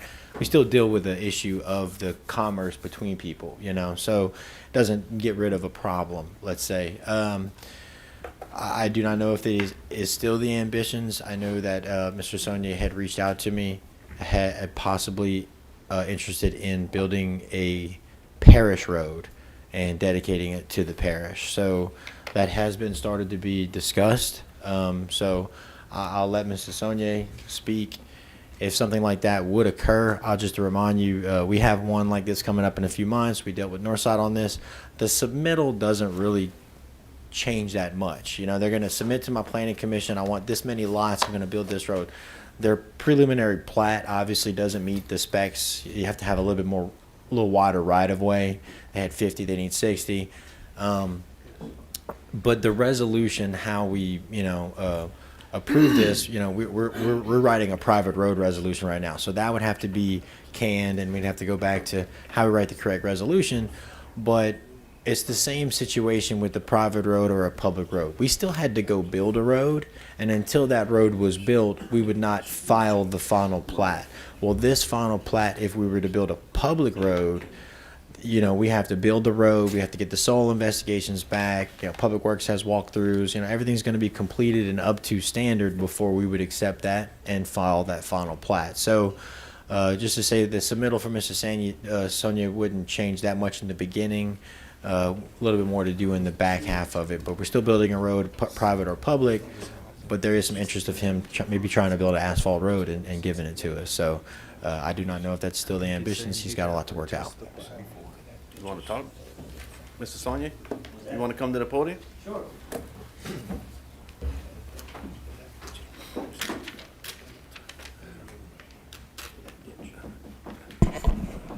Sandy Saulnier, 213 Main Street, Norville. Thank you. I guess I just asked you if you want to say, or do you plan on doing a public road? Yes. Okay. I called Jacob last week. Yeah, I know we had talked last week. And being there was, concerns, the landowners may not agree when it's time to fix the roads or dig the ditches. From what I thought about it, they're probably right. So I prefer turning everything over to Richard, the parish, and let him take in that responsibility. All right. So that's pretty much where I'm at right now. I don't know the process now, meaning, I was coming here, thinking everything would have went fine and we'd have been done with this, went to the planning and zoning and all that. Well, now that I say we're gonna turn it over to the parish, it might start from square one again. So, I don't know. That's kind of why I asked. I needed to know if I need to amend or delete or table or what. So, Mr. Weaver, if you're done, Mr. Sonia. No, I'm dedicated to give it to the parish. So Yes. So you would build a road to parish specs and give it to the parish would just maintain it. I build it? That's how it works, yes. Mm-hmm. Really? That's what, the width of the driving surface, So I build the road and give it to you? Absolutely. No, not to me. To the parish. Well, to the parish. Yes, sir. The way it would work, if it's a private road, it's a private road. And you would just have to maintain that, or the people that's gonna buy the property from you, depends on how you write it up, would have to maintain it. It'd have to be a covenant, That's right. If it's a road that you wanna build and give to the parish, for the parish to maintain it forever, you would have to build that road to the standards of the parish, which is following the Department of Transportation standards. No, I think I got to renege on that. I'm not gonna build So a you road. didn't quite, that's why I had to say it. Well, because I didn't know. I appreciate what you said, Mr. Yeah. Larry. I Yeah. really appreciate that, but I can't see myself building a road, blacktop, whatever it is, and giving it to the parish. That's why I wanted to say what I said, so you would understand Yeah, what they're talking about. appreciate it though. I really do. I really thought the parish, you know, yeah, did it. You know, That's why I and, wanted you to hear Honey Bee Lane, you sent me to, and I went and looked at it, I'm like, damn, that's nice, you know, a little turnaround and all this, that's nice. So I'm thinking the parish did this. Parish didn't do it. Let me table this so we As a developer. clear this up. So if we stay with, I don't recall what the guy told me, what it would cost to blacktop it, but whatever. It was up there, because it's 950 or 975 feet. If we was to stay with gravel, so y'all had problems on, and concerns, like gravels and the drainage, who's gonna maintain it? Want me to finish answering? I mean, have at it. If you build a private road, it's private property. The parish can't go on that road for anything at all. So the roadside ditches that you have gonna have to be maintained by the landowner, by you. The parish will not be able to get parish equipment on private property to do work on private property. There was some drawn up, some lawyer. Am I right, Ian? Right, so, there's two issues. There's the drainage and then the maintenance of the gravel road. Right. And usually there's some covenant between the landowners. So you would need to sell your properties to each individual owner, and they would all agree to contribute some amount of money. The problem ends up is what happens when two, maybe three of them don't do what they're supposed to do. No, I agree with that. Yeah. No, I agree with that. And school buses don't go down. School buses won't go on a private road. No. Trash trucks either. Trash trucks won't go on a private road. Scott, you still have the floor. I don't even know if these police officers, Do you want they have the Yeah. right to go. They- They Do can't you go. want Yeah. to table this, if I ask, and have more discussion instead of right here? Yeah. Because there's gonna be Well, more let's- questions now that are gonna come out of this. Yeah, let's, And I let's, say table for 2 weeks, not table for, or defer. defer. Defer for 2 weeks. Yeah, give me time to research a little bit. If y'all don't If y'all mind. don't mind. There's a couple of issues we'll get to though. Okay, I'll come back to you for that table though, all right? The gentleman from District 9 yields back. The gentleman from District 10 is recognized. All right, so coming from planning and zoning, been there for a long time. I have an issue with the private road issue, being so long. We have one in our family, and me and my dad's the only one that really takes care of it. So when you're gonna take these 10 lots and sell it to individuals, you know, that third lot might not contribute, that sixth lot might not contribute. So when you have a drainage issue, you know, and that third one don't contribute and it affects everybody else, that's the issue I have. You know, we're here to protect the people of the parish. I really don't think this is a way to protect the people of the parish. I really like to see a dedicated road. That way the parish can go in there and do what they gotta do. And I don't like the idea of the sewage, you know, this is just what I heard, the sewage just discharging in the back of the property. Where else is gonna go?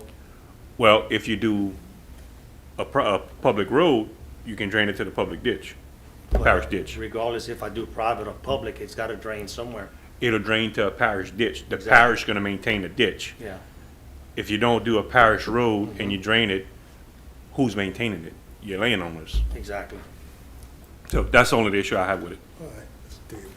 The gentleman from District 10 yields back. The gentleman from District 8 is recognized. Yeah, let's move for, question for Mr. Weaver. Mr. Weaver, if you can come back, just, Mr. Sonia, if you can just stand by. Yeah, so I went to take a ride yesterday, just kind of look at it, and I seen the length of it. What's your plan, what's your plans as far as for the ditches that come, they're trying to come to Booty Road with that, to the front ditch? To drain that, the sewage or whatever in the back? Yeah. So when, we have to do a drainage topo on any subdivision. So how the drainage occurs currently, we have to consider that. You have your ditches on your road, the interior ditch. When you do a subdivision, that is your collection point. That is where your houses are going to grade to. But let's say there is going to be a swell around the perimeter of this because of the water that used to come across this land. So it is collected on that exterior ditch, but everything is directed towards Booty Road for parish maintenance, more or less. There, that swell on the backyard, I should call it a ditch. Those are spec'd in for most subdivisions, but they're not very well installed, not very well done. We would definitely have to ensure that these rear ditches around it are doing that, and if that's where they're going to be discharging. The state gives you two kind of allowance. They give you three types of sewer plant permits. You can do a sprinkler system permit. You can do a sewer effluent pipe across your neighbors where they'll give you a servitude to do so. Or, you know, in this case, they're saying that that ditch, this is the state saying, because that ditch was designed in a subdivision drainage, you know, it's going to public roads, that ditch can be dedicated on the plat to where the servitudes are almost taken care of, to where they can go to that ditch in the back and the sewer effluent, it's just effluent, it's not actual sewer, is running in that ditch across the property. It's not like it's an actual pipe going to Booty Road. And this is where that civil thing comes into play. Well, you have 4 or 5 people that you're crossing with the sewer line, and you get a repair on that sewer line, you need to go fix it in the back of people's yards, or if somebody stops cutting their grass in their ditch, you're going to start blocking up some things, you know. So, but look, we hope the State Department of Health is maintaining these sewer plants and getting them in the right direction that they're supposed to, you know. So it's just a tough situation. You know, they honestly don't require a community sewer plant until you hit 125 lots. That's kind of mind-boggling. Our subdivision ordinance says 15. So the ditch in the front, when I seen it, in front of that house that's in the front, it's almost not even a ditch, it's like a little swale, basically. There's really no ditch in the front of that house. On Booty Road? Until you get to the left-hand side, then the ditch starts. And from what I've seen, just guesstimate, it's like about maybe an 18-inch culvert. So you don't have a very big ditch there to try to get all that water from the back to come with the right amount of flow to get there for drainage. So drainage, whenever they do that study, the pre-post runoff can't be increased. So whenever they plug in the road and the houses, they have to not increase. It's kind of like any commercial building we see where they build a retention pond. Site plan looks good for now, but after the drainage impact comes back, they have to provide retention. So they'll be sacrificing something up in the front possibly. If your lots aren't big enough, if your subdivision isn't big enough, that's why on these subdivisions that have small 1/8-acre lots, you're covering almost the whole subdivision in concrete and roads. So that's why you see these big retention ponds. Acre lots are good, but until the math comes back, we don't know if it's going to need a little tiny retention pond, no retention pond at all. You know, that's just the numbers that have to be added up. Let's say after the preliminary approval process, they have a year to start. If they don't start within the year, they can file for an extension to start. So this is where they go, okay, I get my first resolution of approval. Now I got to go spend some money on some drainage studies, spend some money on some designs. I have to submit those designs to us and Public Works. We approve those. Now we get to go build a road. Yeah. You know, and obviously everybody's using the same designs on the DOTD specs, you know, so, you know, we just got to get our proper documents before they actually go to construct the road, you know. So we're going to give them a resolution. Doesn't mean you get to start yet. You got to give me my data back, give me those construction documents back. We have to approve those construction documents before they can actually start. So unfortunately, there was a misunderstanding, but yeah, you're building a private road or building a public road. There was still an approval process in each of those roads. You know, but this one, we don't need a maintenance bond, we don't need a dedication, we don't need a couple things. Privately, if we do the other one, we'll just get to the finish line with a couple more documents, and just to say it. So there's a possibility of having retention pond, Absolutely. ponds or pond for that? Until the math comes back, we don't know that. Yes, sir. Okay. I'm done, Mr. Chairman. The gentleman from District 8 yields back. The gentleman from District 14 is recognized. I think he kind of answered it. So the retention pond is not determined until the drainage study is done? Correct. Like, you know, we see these site plans, you know, we have one coming up, 200 houses. They have an idea what a May area is going to be dedicated for that. So they put it on a site plan. Hey, this is pre-designed, preliminary, what we're thinking we're going to need. Those retention ponds grow most of the time, you know, so. And like in an instance like this, you got 10 lots, so why wouldn't you look into a retention pond in the front to help with the drainage, and then that could solve some of your sewer issues because you could pipe it all to the pond? I mean, as far as the drainage study, I told you the last meeting what you can do with them drainage studies. Well, You know, a drainage take 'em in study, an outhouse. But a drainage study is to find out what you got. A drainage impact analysis is now saying, okay, how am I impacting it? now you have a drainage impact plan, and now you have to design to not increase your runoff coefficient. So everybody has grass, and they're running off metered. They, you know, in Lafayette, they're metering stormwater now. I hate to say it like that. I mean, they literally have meters in the storm drains metering stormwater. So we know how much water comes off of these properties by calculations and whatever the soil is or concrete, but they plug those numbers in. They go, you got this much runoff right now. After your building's built, you can't increase that at all. So slow it down, slow the water down. So you gotta, and I'll say this is acre lots. You got 10 acres, 10 houses. That's actually still a lot of green space considering. I get that. You The know, drainage impact is for, you know, those 10 acres. But look, I'm dealing with that situation now. What happens to the people around it? That, you know what I'm talking about. We see it, but, you know, we taking care of 180 houses, but the hell with the 10 around them, you know, and deal with that all the time. And, you know, I hear a drainage impact study or drainage analysis, but you know how I feel about those things.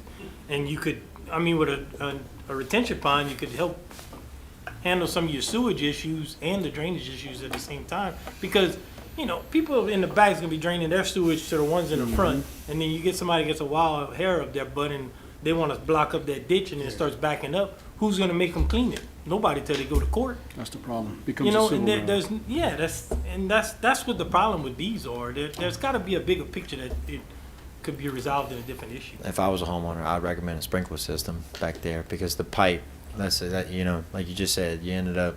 Yeah, that's.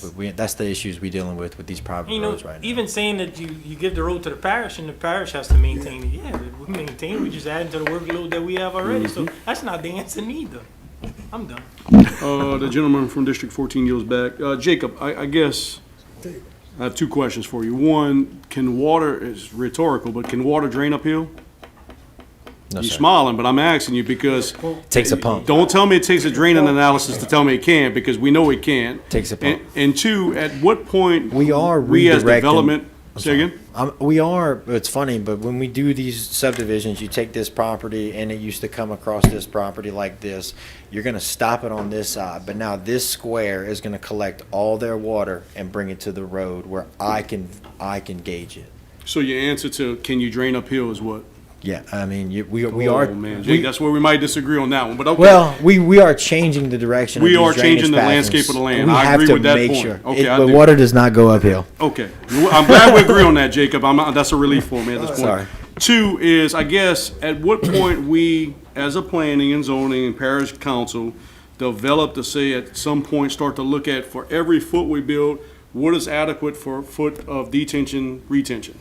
Because at some point, I mean, we continue to see our coastline erode. I mean, water's coming in faster than it's ever been, and we're not helping it because we're developing. And I want Mr. Sonia to develop, but I want to make sure that when my kids grow up and all of your kids and grandkids grow up, that we can actually still have habitat on this land. I mean, he's actually absolutely right. How many calls we get out of Koto about, well, y'all need to come see this, come see how fast y'all told us this wasn't going to happen, and it happened, and I agree with you. I mean, I just, at some point, there's got to be a standard somewhere to say, if we're going to build 100 feet, how much feet do we need retention to compensate for what we built on? The subdivision ordinance has a pretty good requirement on it, but it can be better. Our building permit regulations, I have some adjustments to do to that. But yeah, retention and detention is important. Absolutely. We have a quagmire of what is affordable for us and what is affordable for a developer to do. I'll say it like this: in Manhattan, you have a building all the way up to the corners. What do you want to tax, a pond or a building?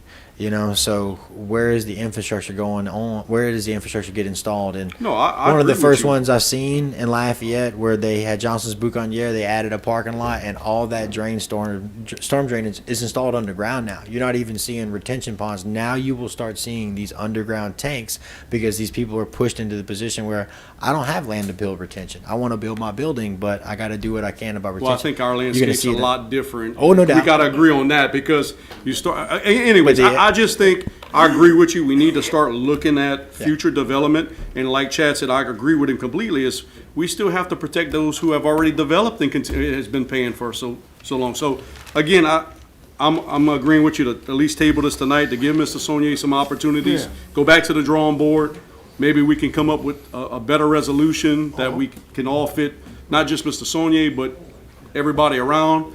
And as far as the road, Mr. Saunier, I can tell you, don't throw no more time and effort at it, because the cost of Parish Standard Road, you just as soon scrap the whole project. It's tough. Even though I agree that I wish we could take over every road, look at the roads that we do have. So, I mean, with that being said, I have a motion on the floor by Councilman Rossini to defer to the next meeting, which is August 14th. Is that okay with Councilwoman Broussard?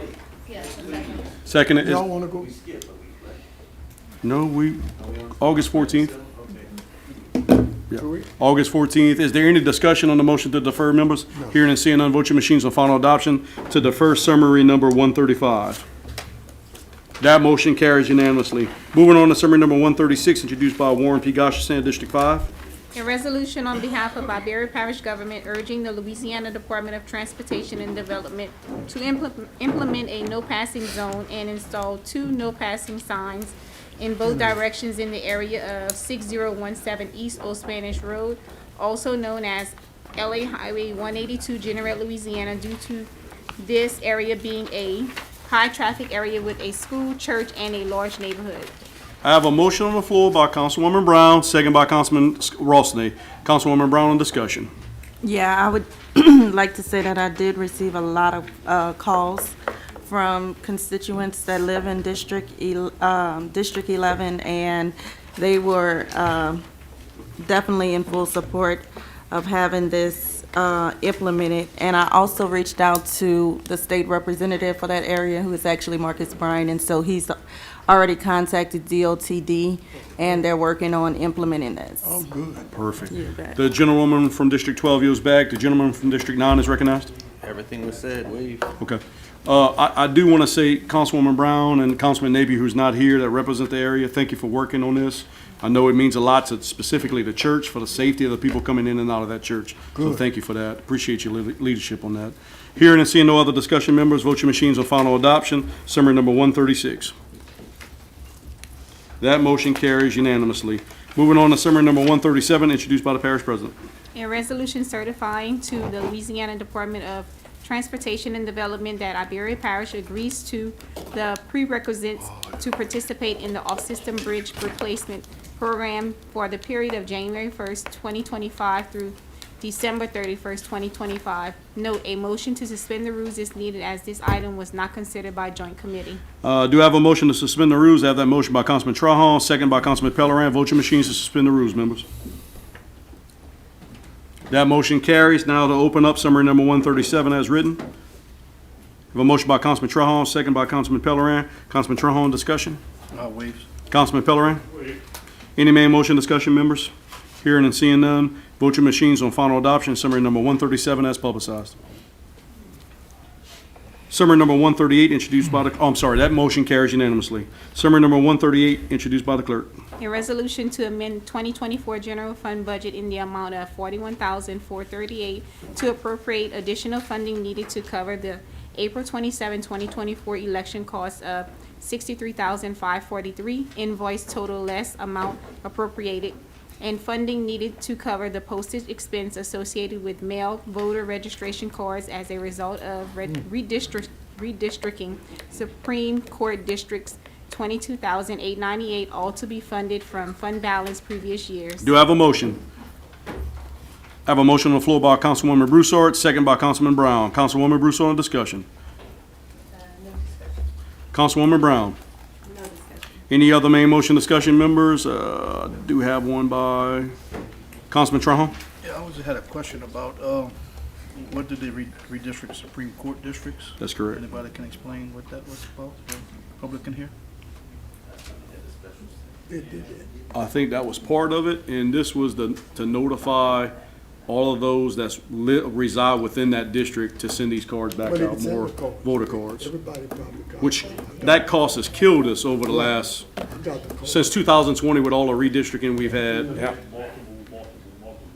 Correct, and I think the clerk can tell you, the clerk and I got a notification today about about our precincts that we gotta go through, so Yeah. you'll hear some conversation Some about more. that coming up pretty shortly with that too, Right. so, does that help you? Yeah, I guess I know, Mr. Chairman, I can go next week and buy me a newspaper so I can read about this.